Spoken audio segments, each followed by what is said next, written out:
ચાલો આજે આપણે પનીરનું શાક બનાવવાનું ધાબા સ્ટાઇલ બનાવવાનું છે. તો આપણે હોટલને ભૂલી જઈએ એવું શાક બનાવવાનું. તો આપણે આ પનીર લીધું અને આમાં આપણે હુકા મસાલા લીધા છે. હુકા લાલ મરચા લીધા છે, 2 એલચી, લવિંગ અને કાળા મરી અને તમામ નાના મરચા લીધા છે, ધાણા લીધા છે. તો આપણે એકદમ ધાબા સ્ટાઇલ મસ્ત પનીરનું શાક બનાવવાનું છે. આપણે ગેસને ચાલુ કરીશું. ચાલુ કરીને ધીમો રાખવાનો છે. આપણે 1 પાવડું તેલ એડ કરીશું. હોટલમાં ઘી નાખે છે તો ઘીનો સ્વાદ સારો આવે છે.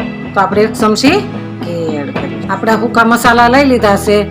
આ ધાણા આખા જીરું લઈ લીધું છે, તજ, પછી લવિંગ અને એલચી, 2 હુકા મરચા, તમામ પત્ર આપણે હુકા મસાલા એડ કરીશું. આને આપણે રોસ્ટ કરી લેવાના છે. આવી રીતના વઘાર કરવાથી એની સ્મેલ સારી આવે છે અને એકદમ ટેસ્ટી બને છે. આપણે એકદમ ધીમો ગેસ જ રાખવાનો છે. આપણે સ્મેલ સરસ આવવા મળી છે. તો એની અંદર આપણે ડુંગળી કાપીને ઝીણી ઝીણી સમારીને રાખી છે, એને આપણે એડ કરવાની છે. આપણે ઝીણી ઝીણી સમારીને રાખી છે તો એને આપણે એડ કરવાની છે. આપણે સરસ એને કલર ચેન્જ ન થાય ત્યાં સુધી હલાવવાનું છે. બોલો તો બધો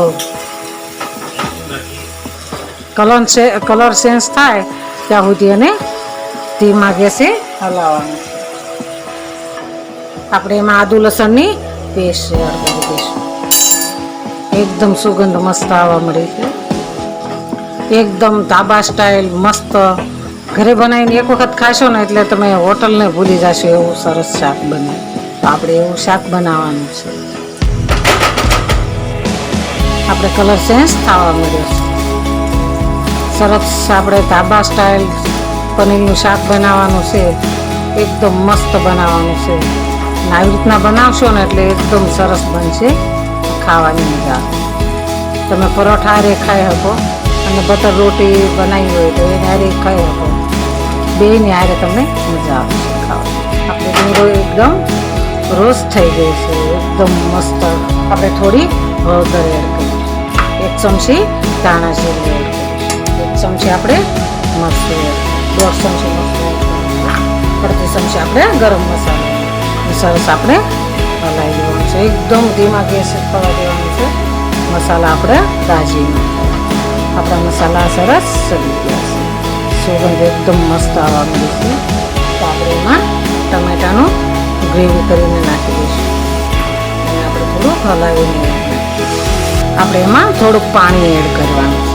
પાણી એડ કરી અને થોડી વાર એને તેલ બહાર આવે ત્યાં સુધી એને સાતરવા દેવાનું છે. આપણે સ્વાદ પ્રમાણે મીઠું એડ કરી ફરી વાર આપણે હલાવી દઈશું. હલાવીને એને થોડી વાર ઢાંકી દઈશું. તેલ બહાર આવી જાય ત્યાં સુધી આપણે હવે જોઈ લઈશું. એકદમ મસાલો આપણો થોડી વાર આપણે રહેવા દઈશું.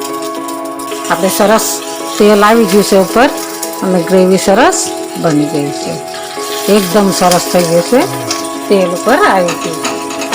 તો એમાં આપણે લીલા મરચાં લીધા છે 2, તો એને આપણે પટ્ટી પાડીને લીધા છે. તમારે જેવું તીખું કરવું એવું થાય તો મેં આ 2 મરચાં લીધા છે એને એડ કરી દઈએ. આપણે 1 વાટકી દહીં લીધેલું છે, એને ગ્રેવી કરી નાખી આપણે એને એડ કરી દઈએ. આપણે એને સરસ હલાવી લેવાનું. આપણે થોડી વાર ઢાંકી દઈશું. દહીં નાખ્યું છે તો દહીં પાકે ત્યાં સુધી આપણે ઢાંકી દેવાનું અને તેલ આપણું ઉપર આવી જશે. આપણે એમાં ઉપર ઘી એડ કરીશું. 1 ચમચી ઘી એડ કરીશું. આપણે હવે જોઈ લઈશું. આપણે તેલ સરસ ઉપર આવી ગયું છે. એકદમ મસ્ત બની ગયું છે. આપણે સરસ ઉપર તેલ આવી ગયું છે. તો આપણે હવે પનીરનું શાક સરસ તૈયાર છે. તો આપણે એમાં પનીર એડ કરીશું. પનીરને આપણે લીધું છે તો આપણે એને ઓકો કરીને આપણે સરસ હલાવી. આપણે એને 2 મિનિટ માટે ઢાંકી દેવાનું. બહુ ઝાઝું રહેવા દઈએ તો પનીર આપણું કડક થઈ જાય. આપણે 2 મિનિટ થઈ ગઈ છે તો આપણે એને હલાવી દઈશું. આપણું પનીરનું શાક સરસ તૈયાર છે. કોને કોને ભાવે તો એ મને કમેન્ટ બોક્સમાં લખીને મોકલજો. અને હાલો પનીરનું શાક ખાવા, બટર રોટી ને પનીરનું શાક. આ મારો વિડીયો ગમે તો લાઈક, શેર અને સબસ્ક્રાઈબ કરી દેજો. રાધે રાધે.